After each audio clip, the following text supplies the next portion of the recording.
Okay, good morning to all of you.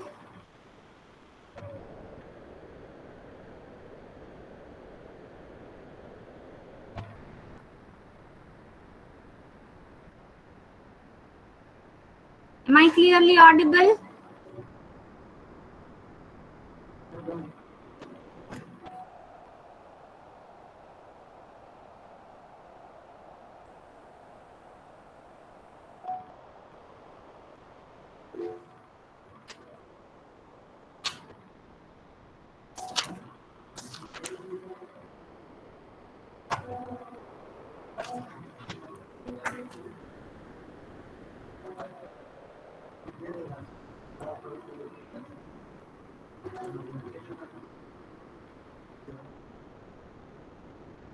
Manisha आज late क्यों?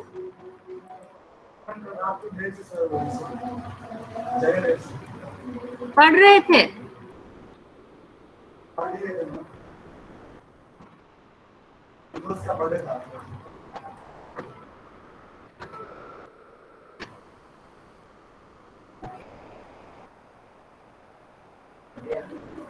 Okay, so today we will start with the cyclic redundancy check. Right, up till now we have seen that what is checksum.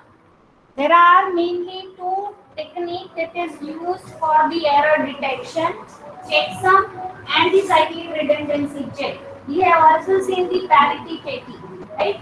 So जब हमने error detection start किया, we have seen parity checking, right? After that checksum, and today we will see the cyclic redundancy check, which is the technique that is used in the data link layer. तो कहाँ पे use होती है? Data link layer पे. जब भी कोई data unit जाता है, we know that along with that data unit we need to insert the field that is the error detection field, right? And totally depends कि भाई वो कौन से layer पे वो जा रहा है, and according to that the error detection technique is implemented, right? So today we will start with the cyclic redundancy check. So checksum में हम लोगों ने देखा था that checksum में जब कोई डेटा यूनिट दिया जाता है, we need to add that data unit, और we can say we are adding the frame in that, right? हम फ्रेम को ऐड करते थे, आफ्टर दैट उसका जो सम मिलता था उसका कॉम्प्लीमेंट करते थे, and after that that checksum value is again added by the sum and the checksum, and we got, if I get the all the ones, then I can say there is no error. जब मुझे सारे के सारे 8 bits जो है वो 1 मिलते थे, देन आई कैन से कि भाई वहां पे कोई एरर नहीं है. बट लेट्स से कि अगर कोई भी बिट जो है वो फ्लिप हो जाता है, then we can say there is some error in the frame और in the data unit, I can say. ठीक है? सो checksum check CRC. अब CRC में क्या होगा? हमको एक डिवाइजर दिया जाएगा, that means one data unit and one key will be given, and with the help of that we need to perform the XOR operation. Whatever the data which is given, we need to perform the XOR operation. Now मान लो that कि यहाँ पे जो data unit दिया गया है, data word given here is 100 और यहाँ पे की दी गई है 1101, राइट? अभी यहाँ पे हमको करना क्या है? दो चीजें हमेशा हमें डेटा में दी गई होगी, data word that means the data unit and the key through which we can divide that data unit, right?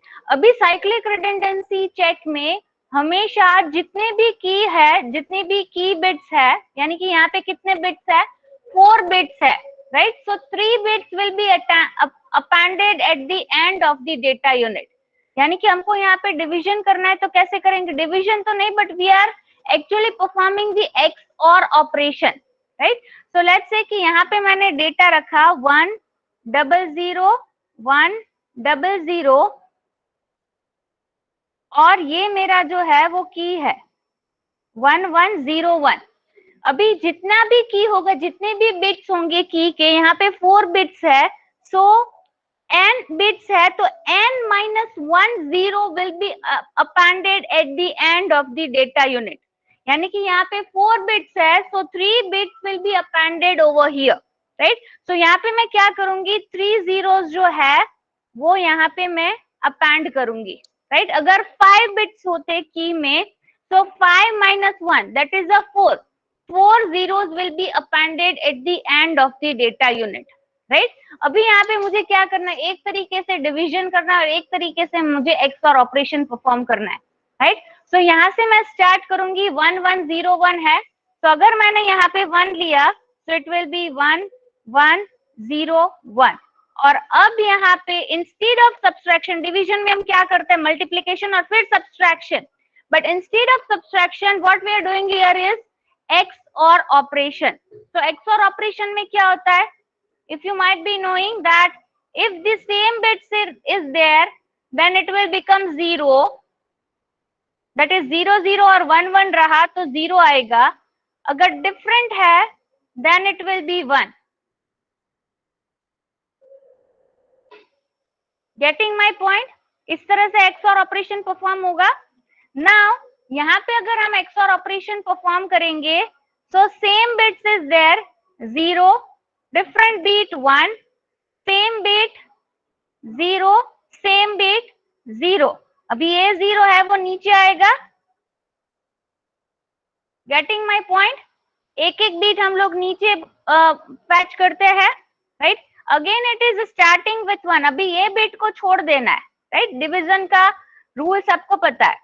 अभी यहाँ पे एक बीट मैंने छोड़ दिया, यहाँ से 1 से मैंने स्टार्ट किया, again 1 1 1 0 1, right. 1 1 0 1 into 1 that is 1 1 0 1। अभी फिर से यहाँ पे XOR ऑपरेशन परफॉर्म करो, same bit 0, different bit 1, same bit 0, different bit 1, ऊपर से और एक 0 नीचे बुलाया, again 1 1 1 0 1, same beat 0, different beat 1, different beat 1, different beat 1, again this 0 lies down, so again 1 1 1 0 1, फिर से XOR ऑपरेशन परफॉर्म करो, 1 1 0 1 1 0 1 0 1 0 1 1, फिर से एक 0 जो है वो नीचे बुलाओ, तो 0। अभी जो यहाँ का बीट है वो 0 से स्टार्ट हो रहा है, मतलब मुझे फर्स्ट बीट 0 ही चाहिए होगा, राइट। अगर 1 है तो मुझे 1 चाहिए होगा, यहाँ से 0 से स्टार्ट हो रहा है, तो मैं क्या करूंगी, यहाँ पे 0 से मल्टीप्लाई करूंगी।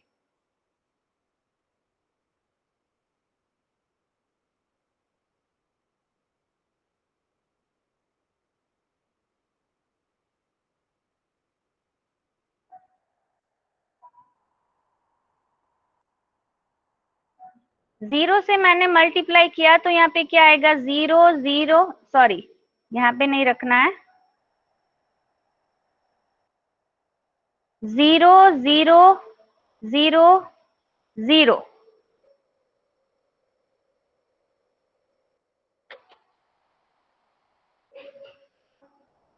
अब क्या होगा, यहाँ पे same bit 0, different bit 1, different bit 1, same bit 0, फिर से ये 0 जो है वो नीचे आएगा, तो अगेन यहाँ से 1 1 1 0 1, तो यहाँ पे फिर से क्या करेंगे, XOR operation 0 0 0 1।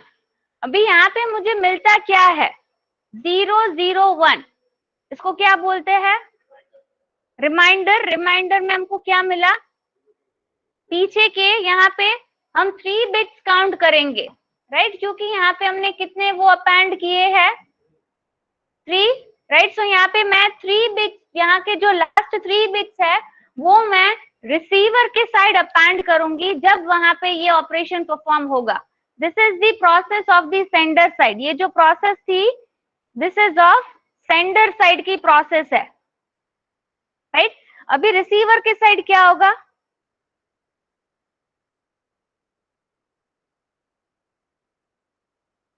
now the process at receiver side, again the same thing will be perform.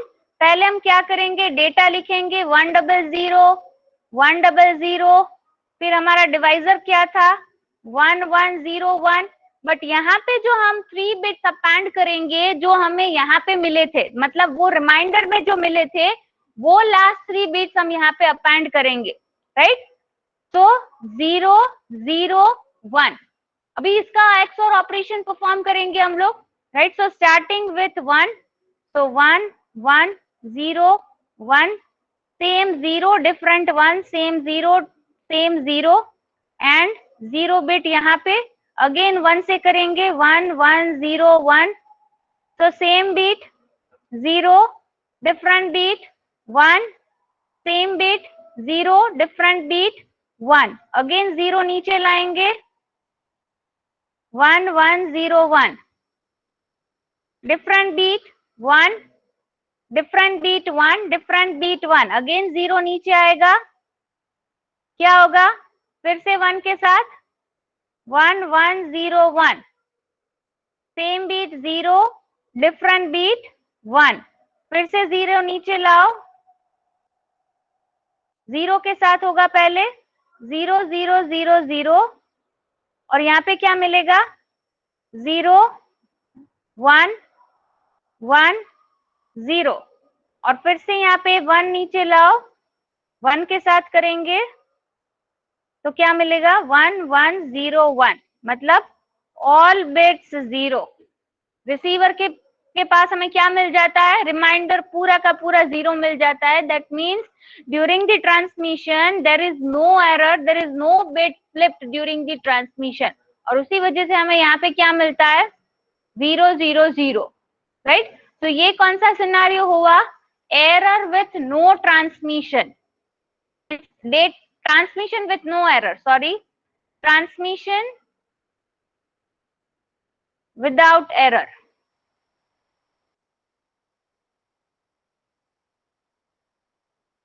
Now ये जो एग्जाम्पल है वो एक और तरीके से पूछा जाएगा, डेटा वर्ड दिया जाएगा या तो फिर ऐसा लिखा होगा data unit, data word, right, ऐसा लिखा हुआ आ सकता है, और की बजाय आपको जनरेटर दिया गया होगा, CRC जनरेटर, की नहीं लिखा होगा, but instead of that generator, CRC generator will be given, and it might be in the form of polynomial also. Let's say कि यहाँ पे एक और एग्जाम्पल मैं बताती हूँ जिसमें जो जनरेटर है CRC generator that is given in the form of polynomial. अभी यहाँ पे यही एग्जाम्पल कंसीडर करते हैं, तो यहाँ पे क्या था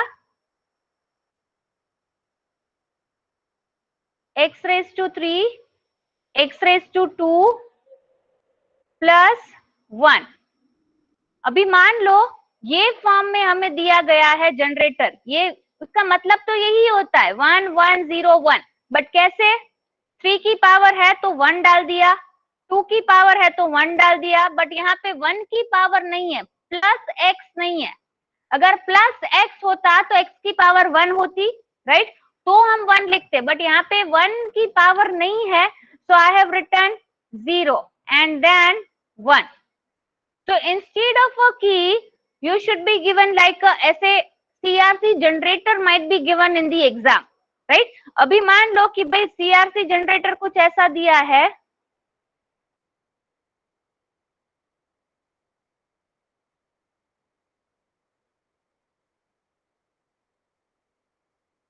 x raised to 5 plus x raised to 4 plus x raised to 2 x plus 1। तो इसका क्या मतलब होगा, what will be the key for this CRC generator? 1 1 0 1 1, और कौन सा 1 होगा,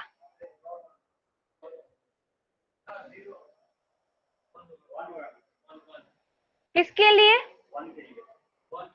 1 के लिए तो है x, इसके लिए 1, इसके लिए 1, बरोबर। 3 की पावर नहीं है इसलिए मैंने 0 डाला, अब 3 के पहले क्या आता है 2, तो उसके लिए 1 डाला, फिर x और फिर इसका एक 1, यही बोल रहे थे ना,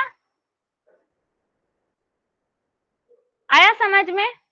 तो इंस्टीड ऑफ अ की ऐसे सीआरसी जनरेटर में ऐसे पॉलिनोमियल के फॉर्म में दिया होगा, तो यू शुड नो। फिर ऐसा नहीं होना चाहिए कि मैडम ये तो एक्स, ऐसा तो कुछ किया नहीं था, ये तो मैथ्स में पढ़ा था, राइट?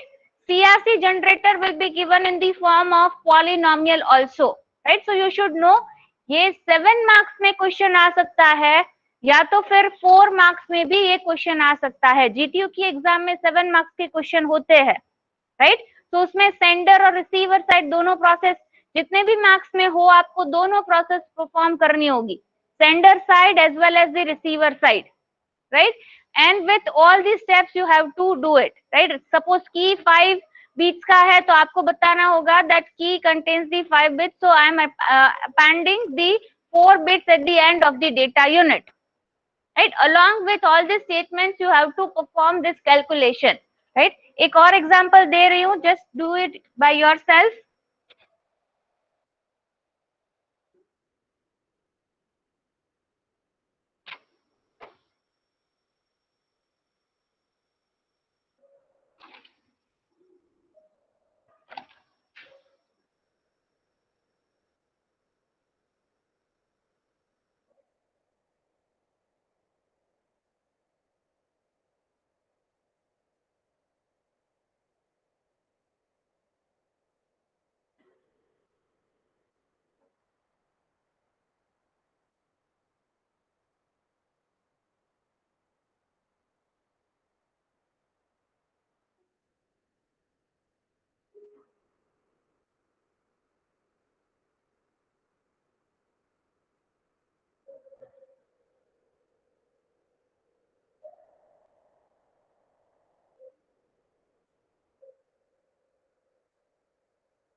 करो ये।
डन।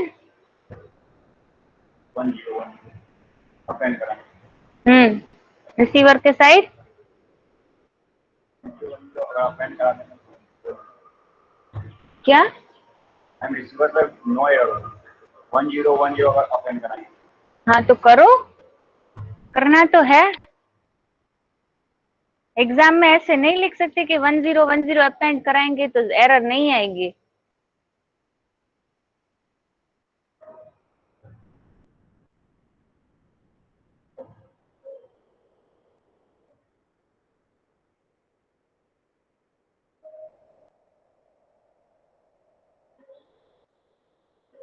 आप लोग आरती में नहीं जाते?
Okay, done. Online students,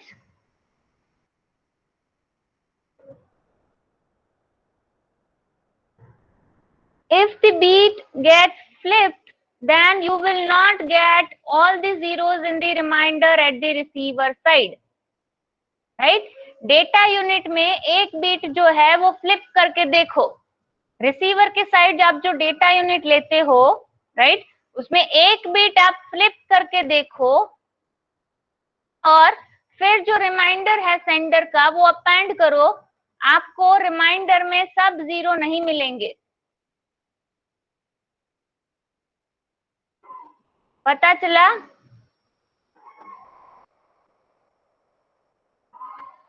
Parthiv, you can try if you want.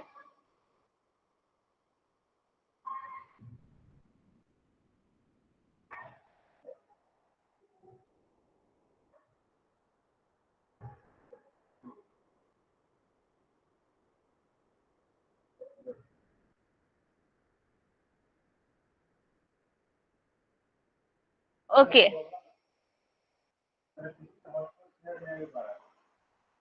क्या? किसी भी मोबाइल डिवाइस के साथ और किसी का हॉटस्पॉट शेयर नहीं हो पा रहा है।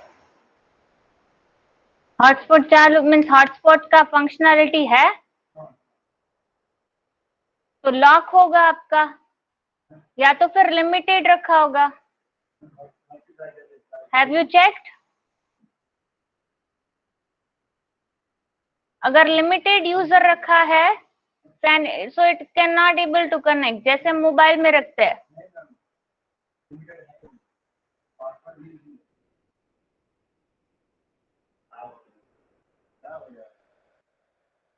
एक बार लेके आना, ट्राई करेंगे।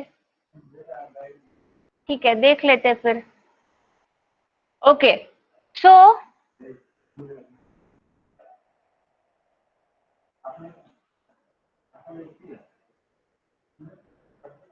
तुम कितने भी बीट्स चेंज करोगे it will show an error. Last में आपको जीरो नहीं मिलेगा। इफ यू फ्लिप्ड वन और more bit you will get the error only.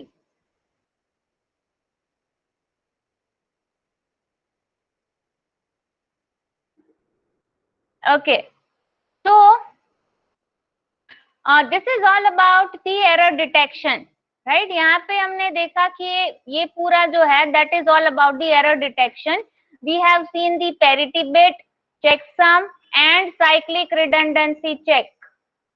Then after error correction, जब हम error correction की बात करते हैं, the two things that came in our mind, first is we can say error correction. Now error correction की जरूरत क्यों पड़ती है? Why we require an error correction? First step is, first of all, whenever any data gets transmitted from one end to the another end, right, and if it finds some error, if it detects some error, the error correction technique is used. अब error correction की mainly जो technique है वो दो technique है, but we cannot say that much accurate that it corrects the error 100%. उतनी इतनी accuracy नहीं है कि भाई वो 100% एरर जो है वो करेक्ट कर ही देती है, ऐसी कोई गारंटी नहीं है. But yes, if we talk in the theory terms, there are mainly two technique that is used in the error correction. First is backward error correction. Backward error correction and the another one is forward error correction.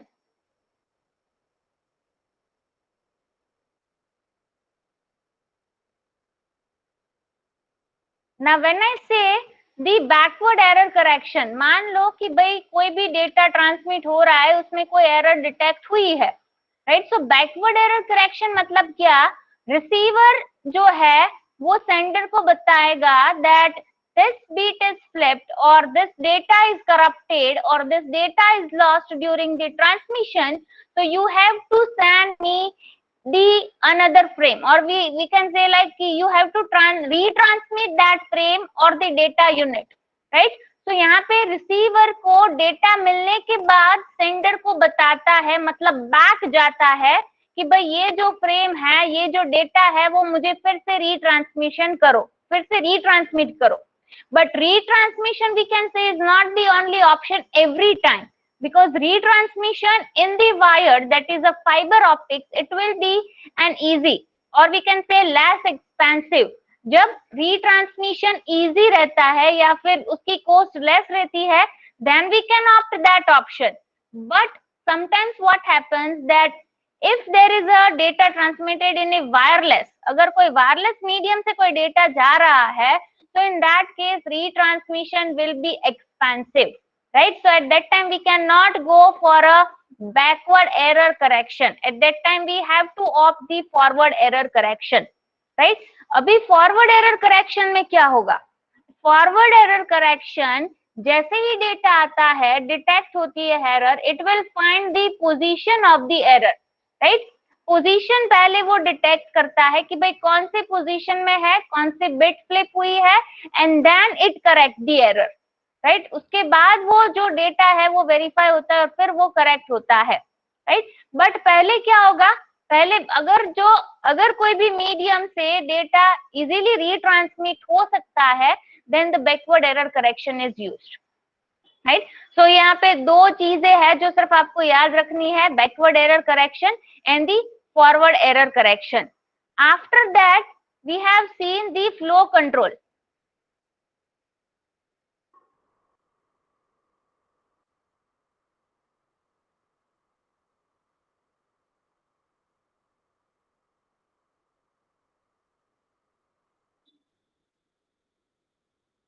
Okay, so after that we have seen the flow control. So flow control का basic concept सबको पता है. What is flow control?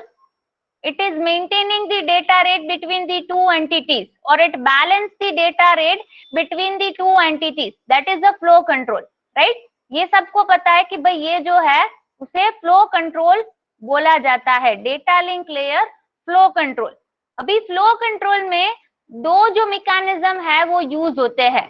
First is stop and wait mechanism, and the another one is sliding window, right? Stop and wait में क्या होगा? In the stop and wait method, first of all, the sender will send the frame.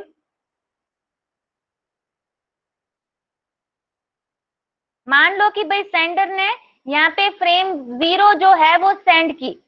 After that, after sending sending the frame, the sender will wait for an acknowledgement from the receiver side. कि अगर receiver की side से acknowledgement आता है, then and then only the next frame will be transmitted, right? So यहाँ पे क्या करता है, सेंड करता है, स्टॉप, और उसके बाद वेट करता है कि भाई एक्नॉलेजमेंट आ जाता है, उसके बाद ही दूसरी फ्रेम जो है वो ट्रांसमिट की जाती है। तो यहाँ पे क्या हो रहा है, पहले फ्रेम सेंड की, फिर यहाँ पे एक्नॉलेजमेंट आया, acknowledgement zero for what, for frame 0। उसके बाद दूसरी फ्रेम सेंड की, उसका एक्नॉलेजमेंट आया फ्रेम ACK 1। तो यहाँ पे क्या हुआ, फ्रेम 0 सेंड की, ACK 0 एक्नॉलेजमेंट आया, देन फ्रेम 1 सेंड की और ACK 1 उसका एक्नॉलेजमेंट आया। तो यहाँ पे आप देख सकते हो कि फ्रेम 0 सेंड करने के बाद वेट करके उसका एक्नॉलेजमेंट आता है, then and then only the next frame is transmitted at the sender side, right? So this we can say this is the concept of the stop and wait protocol, right? उसके बाद है sliding window. I think ये सारे concept मैंने transport layer में revision के time पे briefly थोड़े समझाए थे, राइट? बट ये कंसेप्ट जो है वो सारे डेटा लिंक लेयर में भी इंक्लूडेड है। ट्रांसपोर्ट लेयर में भी आपने स्टॉप एंड वेट पढ़ा होगा, ठीक है? तो जब भी स्टॉप एंड वेट पूछा जाएगा, you have to draw the diagram. मैंने पहले भी बताया था, मिड में जिसने डायग्राम ड्रॉ नहीं किए हैं उसके मार्क्स कट हुए हैं, ठीक है? नेक्स्ट है स्लाइडिंग विंडो। स्लाइडिंग विंडो का कंसेप्ट क्या है, ये तो मैंने पढ़ाया था डिटेल में।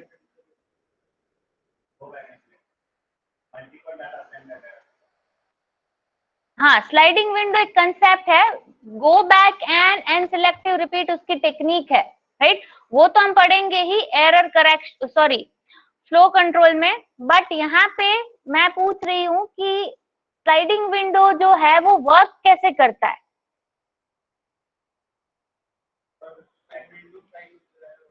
विंडो की साइज फिक्स करता है पहले। लेट्स से कि मैंने विंडो की साइज फिक्स की है 4, right? So at same time 4 packets can be sent from the sender side and 4 packets will be processed at the receiver side, right? Sender और receiver के साइड यहाँ पे जो नंबर्स होगा फ्रेम का, that will be same। ऐसा नहीं होगा कि भाई सेंडर ने 4 फ्रेम भेजी और रिसीवर सिर्फ 3 फ्रेम को प्रोसेस कर रहा है या फिर 5 फ्रेम को प्रोसेस कर रहा है, राइट? तो यहाँ पे क्या होगा, विंडो की साइज के हिसाब से सेंडर और रिसीवर को डेटा यूनिट जो है वो प्रोसेस करना रहता है। That is we can say the sliding window, right? अभी जो दूसरा कंसेप्ट है that is about error control. So error control में मेनली कुछ कंसेप्ट है that you need to understand.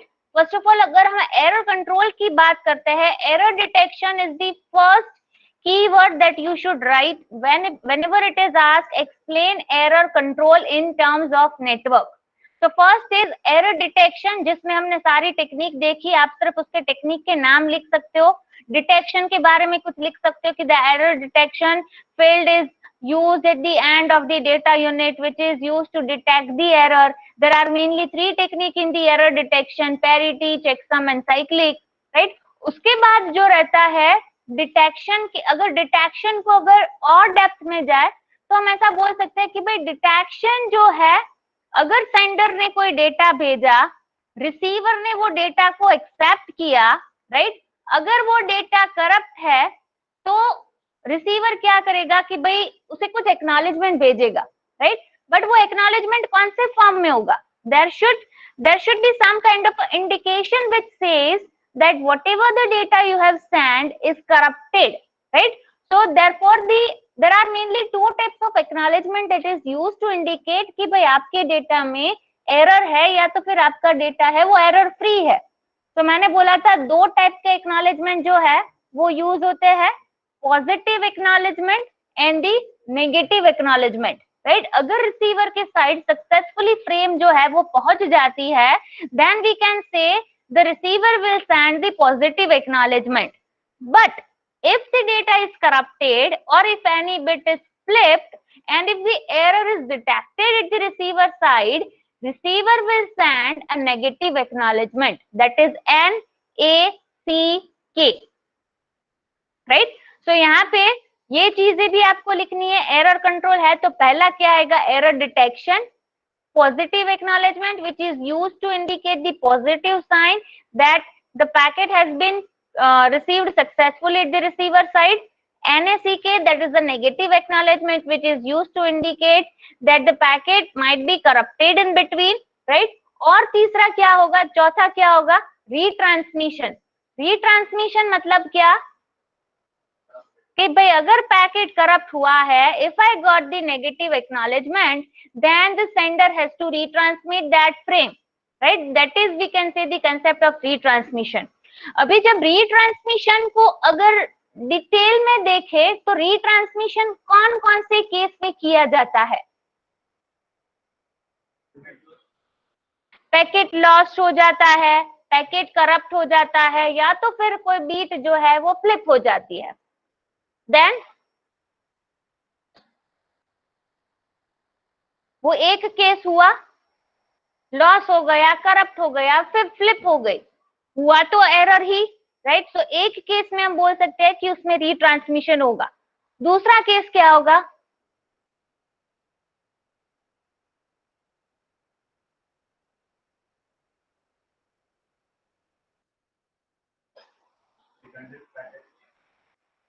Redundant होगा तो रीट्रांसमिशन नहीं होगा, पैकेट वहां से ही डिस्कार्ड हो जाएगा रिसीवर के साइड. सोचो, थोड़ा सोचो, ब्रेनस्टॉर्मिंग करो, थोड़ा आ जाएगा याद. इंटर रिलेटेड कंसेप्ट है. ओके एक डायग्राम ड्रॉ करती हूँ, उसके ऊपर से आप शायद पता लगा सकते हो.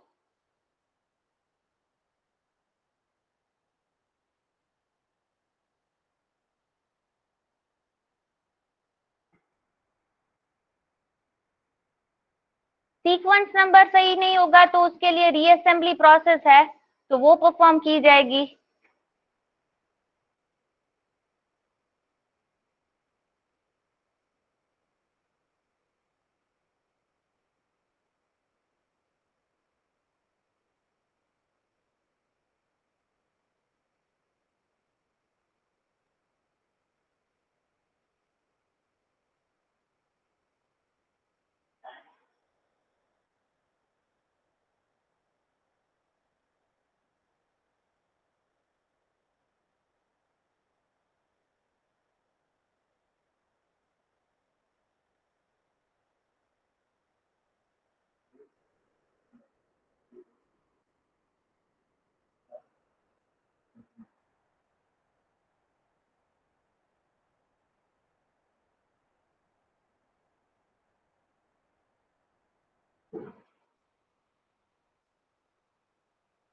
This is F0, this is ACK0, this is F1, that is a frame 1.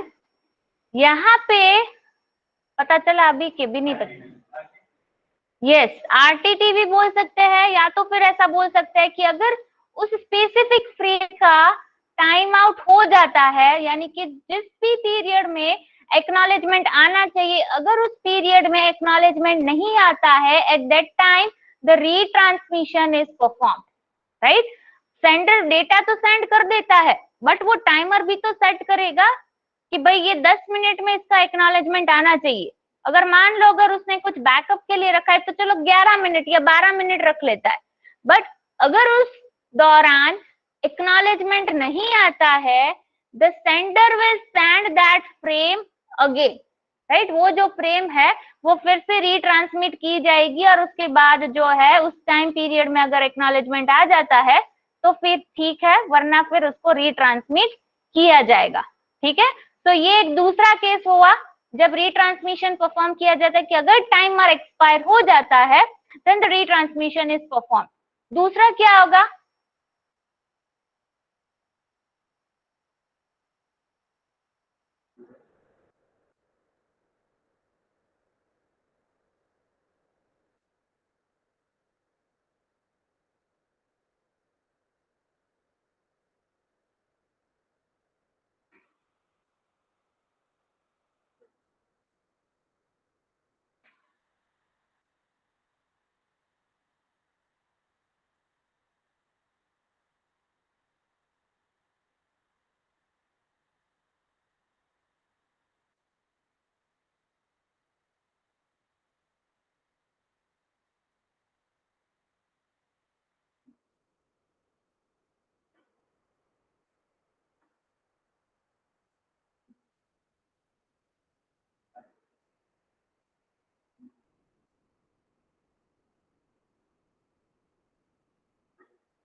मान लो कि अगर रिसीवर के पास वो पैकेट पहुंच गया है, रिसीवर जब उसको एक्नॉलेजमेंट करता है, वो एक्नॉलेजमेंट ही लॉस्ट हो जाता है in between, in that case also the retransmission will be there, right. तो रीट्रांसमिशन 3 केस में होगा, राइट। तीसरा केस कौन सा, कि अगर एक्नॉलेजमेंट ही लॉस्ट हो जाता है, in that case the sender will assume that the packet might be lost or it might be corrupted, so in that case the retransmission will be there.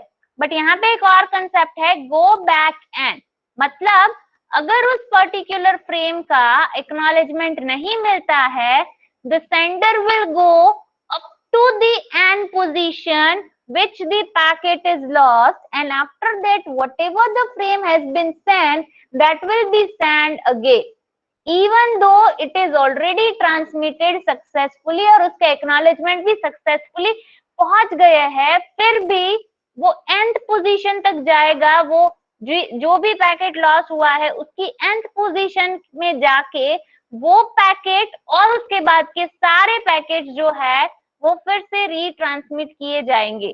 That's why we call it as a go back up to the end position. So go back end, आया समझ में, right. Go back and में एक disadvantage क्या होगा, time ज्यादा consume होगा, duplicate frames हो सकती है। अगर डुप्लीकेट फ्रेम्स रिसीवर के साइड हो रही है तो इन that case the frame will be discarded, ठीक है। और सिलेक्टिव रिपीट में वही सेंड होगा, दैट इज सिंपल, राइट। यहाँ पे सेकेंड नंबर का पैकेट लॉस्ट हुआ है, यानी कि उसका एक्नॉलेजमेंट नहीं आया है, राइट। तो सिर्फ वही पैकेट जो है वो लॉस्ट होगा, उसके बाद जो लास्ट पैकेट सेंडर ने सेंड किया था उसके बाद की सीक्वेंस जो है वो फॉलो की जाएगी। मतलब सेकेंड पैकेट रीट्रांसमिट करने के बाद 5, 6, 7, 8, राइट, वही सीक्वेंस में पैकेट को जो है वो सेंड किया जाएगा। That is the concept of selective repeat. अगर एरर कंट्रोल 7 मार्क्स में पूछा जाता है या तो फिर मिड सेमेस्टर में 8 मार्क्स में पूछा जाता है, you need to explain all the 3 technique. First is stop and wait ARQ, जिसमें आपको टाइमर दिखाना है। दूसरा गो बैक एंड, जिसमें आपको एक्नॉलेजमेंट लॉस हुआ है वो दिखाना है, और उसके बाद की सारी फ्रेम्स जो है वो फिर से रीट्रांसमिट हो रही है, ऐसा डायग्राम दिखाना है। और थर्ड में सिलेक्टेड फ्रेम ही रीट्रांसमिट हो रही है, बाकी की फ्रेम्स रीट्रांसमिट नहीं हो रही है, ऐसा डायग्राम दिखाना है। हो सकता है डायग्राम तो इजी है, सिर्फ लाइन सी करनी है, और नंबर आपको थोड़ा सोच समझ कर देना है। नंबर्स मतलब फ्रेम के नंबर्स, आया समझ में। डायग्राम्स ड्रॉ करना मत भूलना। अभी भी बोल रही हूँ, मिड 2 में diagrams will be strictly checked, क्योंकि डायग्राम पर से आपका लॉजिक समझ में आता है कि भाई ये बच्चा क्या सोच रहा है। अगर कंसेप्ट क्लियर होगा डायग्राम ठीक होगा, डायग्राम गलत है मतलब लिखा भी गलत है, फिर थियरी चेक नहीं होगी। क्या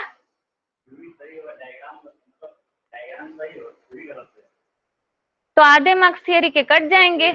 डायग्राम सही है तो ही थियरी चेक होगी, तो थियरी चेक होगी तो पता चल जाएगा फिर थियरी गलत है। तो डायग्राम ही गलत होगा तो थियरी चेक करने का सवाल ही नहीं उठता है।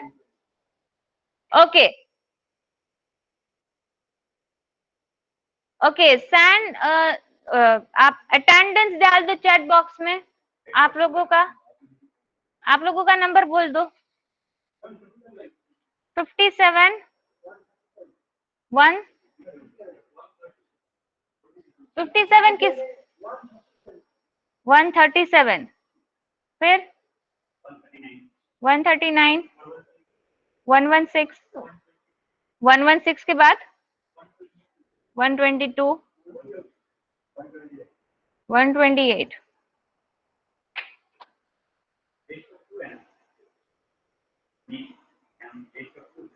ऐसा किसने बोला?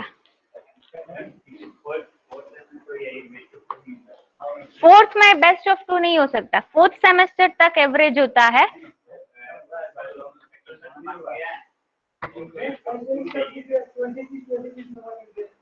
क्या? किसको? कौन सी मिड? हाँ, ऐसे ही नहीं मिले होंगे, इवेल्यूएशन के बेस पर मिले होंगे, ऐसे थोड़ी दे सकते हैं नाम देख के। क्या? हम्म।